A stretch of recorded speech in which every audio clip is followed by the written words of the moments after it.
And then what do you want to be when you leave school, Sophie? I don't know. My name's Ben Moser, and when I leave school I want to be an environmental lawyer.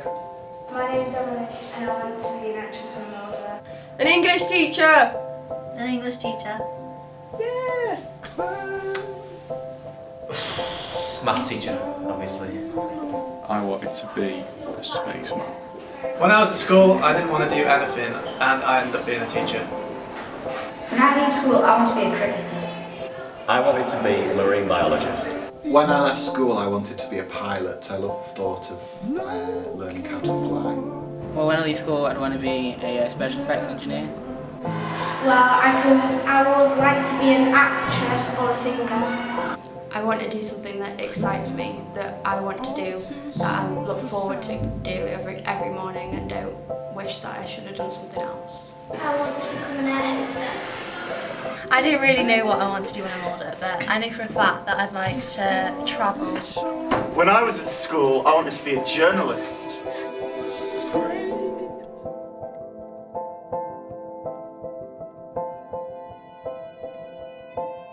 Across the phone, like they stole it. Oh, how they hold it.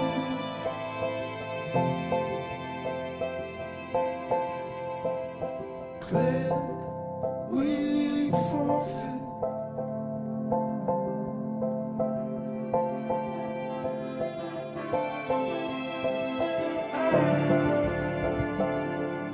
I'm going like the quickening hills.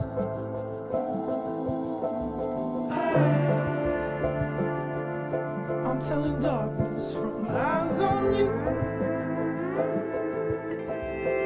Over havens for falling swollen or is your habitat.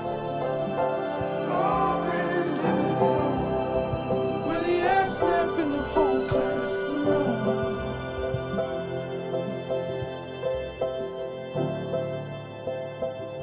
What's the thing about school that winds you up the most that you'd get rid of if you could? Listeners here. Working. And PE. Homework, probably. I don't like homework.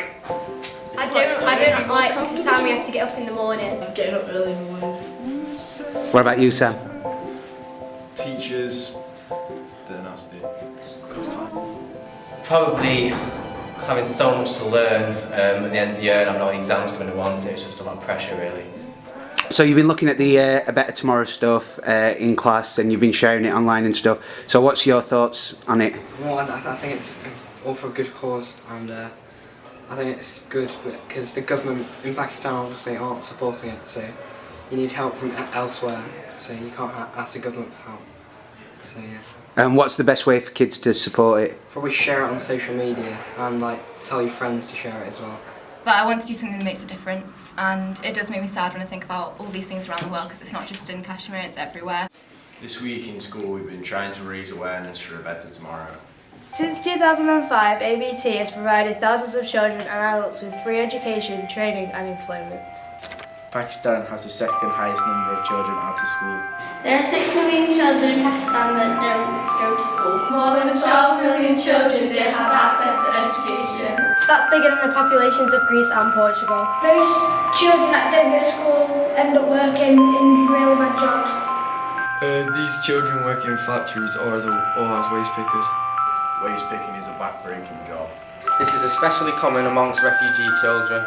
Kids walk the streets, sifting for rubbish to sell to recycling plants.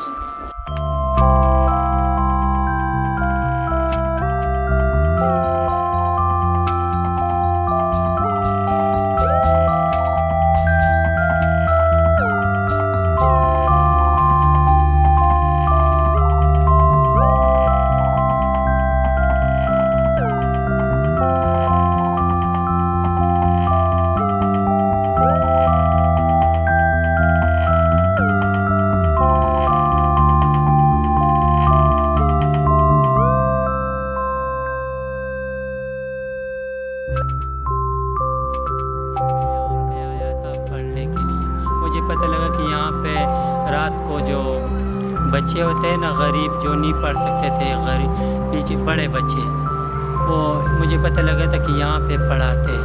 मैं पहले दिन जब आया यहाँ पे तो बड़ा डरा हुआ था कि पता नहीं, मैं तो बहुत बड़ा मसलन मैं तो दाढ़ी भी है, बच्चे बाल बच्चेदार भी हूँ, तो क्या होगा मेरे साथ।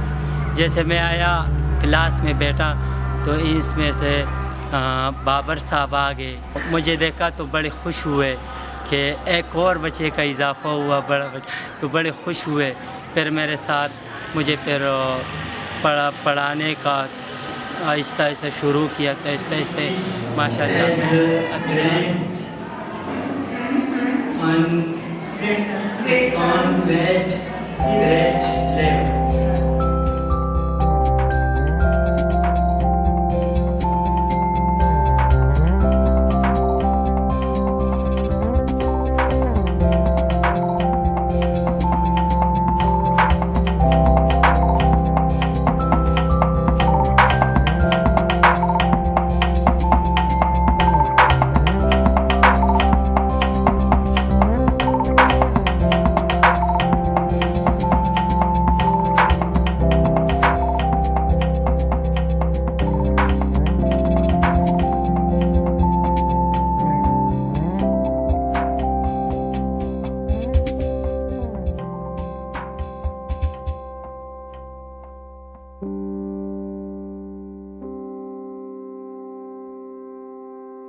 Well, basically the Pakistani government and the army are kicking people out of their homes.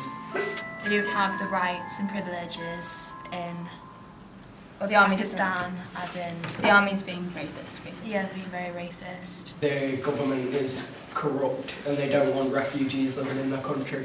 Kids who've never even been to Afghanistan, whose parents or grandparents were Afghani, who've been in Pakistan all their lives, they've just been booted out of their homes by the army, loaded on trucks and sent back. So we're going to find out about one such child.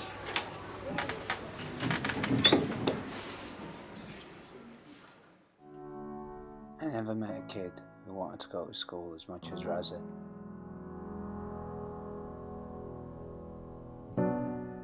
Orphaned at the age of 3 and with severe learning difficulties, Raza was exploited by a ruthless local employer.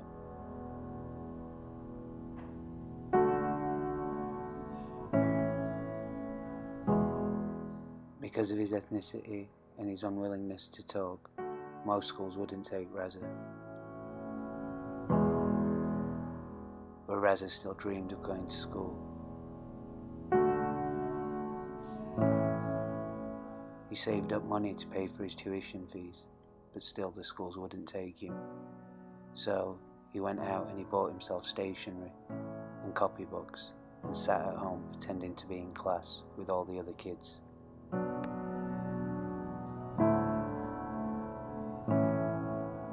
This summer we were able to get Raza free from the clutches of his employer and into school, and before long he was speaking again.